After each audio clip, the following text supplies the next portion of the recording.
O livro do profeta Ezequiel, ele já começa com uma das imagens mais estranhas e até chocantes de toda a Bíblia. E não são só palavras, não, são ações. Ordens divinas que simplesmente transformaram um homem numa mensagem viva, um aviso ambulante de um desastre que estava para acontecer. E a primeira ordem, olha, foi no mínimo peculiar. Tudo começa com um simples tijolo de barro, e a ordem era para gravar nele a cidade de Jerusalém. Mas qual o objetivo disso? Era criar uma espécie de maquete simbólica da destruição que vinha pela frente. Depois do tijolo, a profecia se voltou para o próprio corpo de Ezequiel. E a ordem era pesada, exaustiva. Ele tinha que se deitar sobre o lado esquerdo. E não era por um dia ou dois, não. Seria por um tempo que a gente mal consegue imaginar. Isso mesmo, a duração total dessa performance foi de 430 dias. Primeiro 390 dias deitado sobre o lado esquerdo, e depois mais 40 sobre o direito. Um dia para cada ano de pecado da nação. Era um compromisso extremo e visível para todo mundo ver. E aí vem talvez a ordem mais chocante de todas. Usar uma espada como se fosse uma navalha para raspar a cabeça e a barba.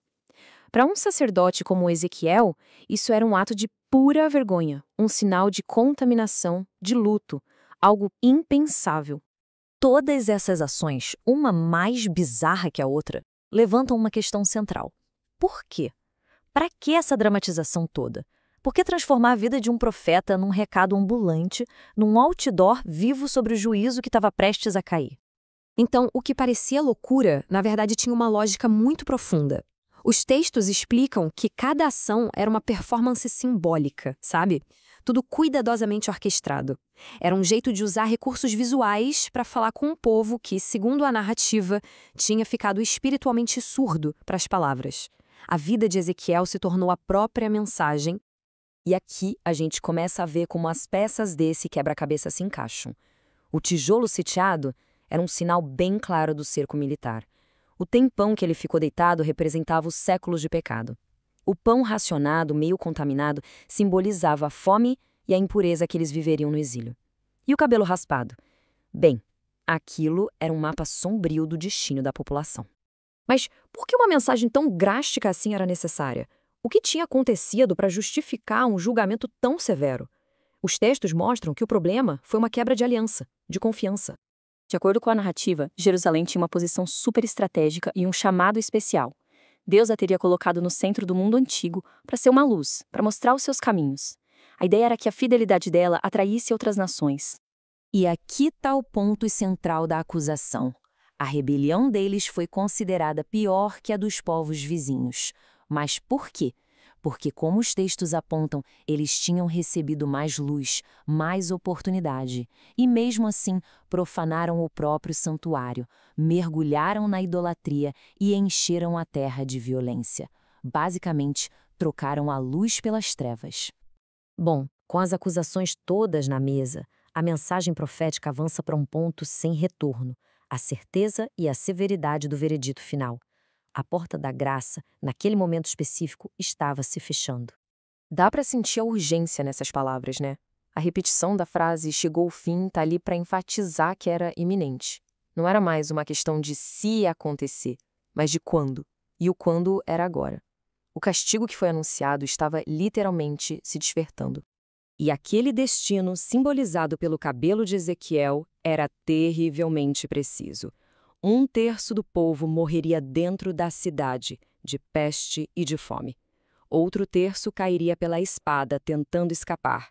E o terço final seria espalhado pelo mundo, entre as nações. Mas mesmo lá, a espada os perseguiria. Uma devastação completa. Só que mesmo diante de uma crise tão iminente, as pessoas se apegavam a refúgios que eram pura ilusão. A confiança delas não estava numa mudança de atitude, mas em coisas que podiam tocar, nas suas riquezas, na ideia de que o templo era intocável, na sua força militar e no seu próprio orgulho como nação. Mas o veredito divino é bem claro.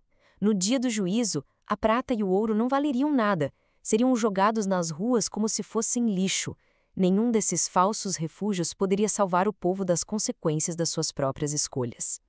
Mas olha que interessante. Mesmo no meio da profecia mais sombria de destruição, os textos revelam um fiozinho de esperança. O objetivo do julgamento não era aniquilar todo mundo, mas sim purificar. A Bíblia chama esse grupo de remanescente, um resto que seria poupado.